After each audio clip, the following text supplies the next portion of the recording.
નમસ્કાર મિત્રો, સ્વાગત છે તમારું ખેડૂત બજાર ન્યૂઝમાં. તો હું તમારા માટે એક એવી ખેતી લઈને આવ્યો છું જે 1 એકરમાં 40,000 છોડ વાવો અને 4 લાખની કમાણી કરો માત્ર 110 દિવસની અંદર. તો 4 લાખની કમાણી આ એટીએમ જેવી કમાણી છે મિત્રો. તો વિડીયોની અંદર જોડાયેલા રહેજો અને વિડીયો પસંદ આવે તો એક લાઇક કરી અને ચેનલમાં નવા હો તો સબસ્ક્રાઇબ કરવા વિનંતી છે. તો ચલો વાત કરી. સાગર ખેડૂત અમિત જૈન જણાવે છે કે સ્પ્રાઉટ બેલેન્સ સ્પ્રાઉટ એક પ્રકારે વિદેશી કોબીજ છે જેના નાના નાના 1.5 ઇંચના ફળ હોય છે. એક છોડમાં અનેક ફળો આવે છે. તેનું મહત્તમ વજન 1 થી 2 કિલો સુધીનું હોય છે. લોકો તેને સીધું જ ખાય છે. તેમાં પુષ્કળ પોષક તત્વો હોય છે. જાણો તેની ખેતીની સંપૂર્ણ રીત. તો વિડીયોની અંદર જોડાયા રહેજો મિત્રો પૂરેપૂરી માહિતી જાણવા માટે. નહીં તો તમે અધૂરો વિડીયો જોઈને જાશો તો તમને પૂરેપૂરી માહિતી નહીં મળે.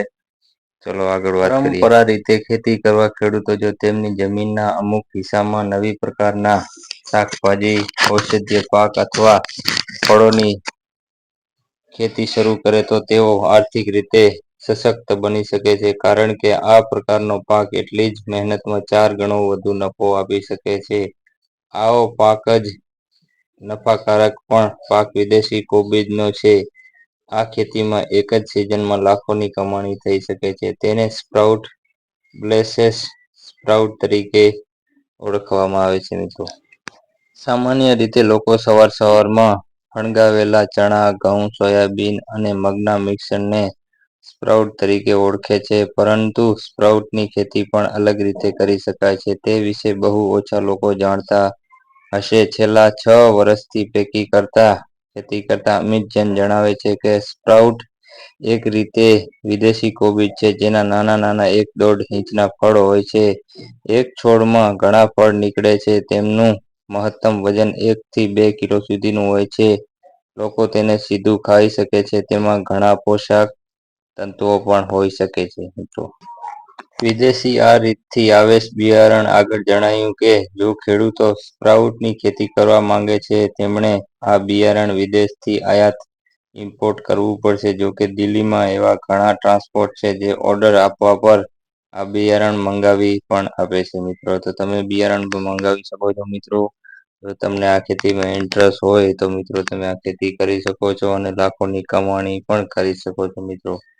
1 એકરમાં 4 લાખનો નફો. આ પાક 110 દિવસમાં તૈયાર થાય છે. એક છોડમાં લગભગ 2 કિલો જેટલા ફળ નીકળે છે. ઉનાળામાં તેની કિંમત ₹200 પ્રતિ કિલો સુધી પહોંચી જાય છે. હાલમાં તેનો ભાવ ₹80 પ્રતિ કિલો મળી રહ્યો છે. આ રીતે તમામ ખર્ચ કાઢીને એક છોડ દીઠ સરેરાશ ₹100 સુધીનો નફો મેળવી શકાય છે. 1 એકરમાં 40,000 છોડ આવી શકાય છે.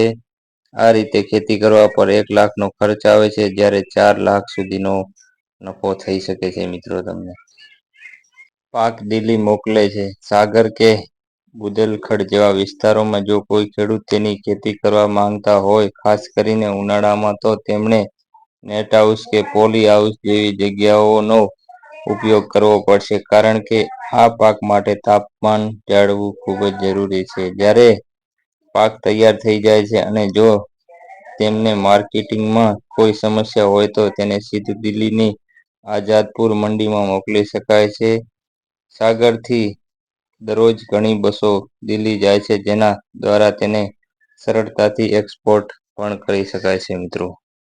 તો મિત્રો આશા છે કે તમને આ વિડીયો સારો લાગ્યો હશે અને આવા નવા વિડીયો જોવા માટે આપણી ચેનલને સબસ્ક્રાઇબ કરી લેજો. હવે લાસ્ટ વાત કે અહીં આપવામાં આવેલી ખેતીને લગતી તમામ જાણકારી ફક્ત સામાન્ય માહિતી રજૂ કરે છે. ખેડૂત બજાર ન્યૂઝ કે તેનું મેનેજમેન્ટ તેના માટે જવાબદાર નથી. કોઈ પણ રોકાણ કરતા પહેલા આપની વિવેક બુદ્ધિનો ઉપયોગ અને નિશાસનનું માર્ગદર્શન લેવું બહુ જરૂરી છે મિત્રો. તો આમાં તમારી પૂરેપૂરી જવાબદારી રહેશે અને આવો જ નવા વિડીયો જોવા માટે આપણી ચેનલને અત્યારે જ સબસ્ક્રાઇબ કરી નાખજો.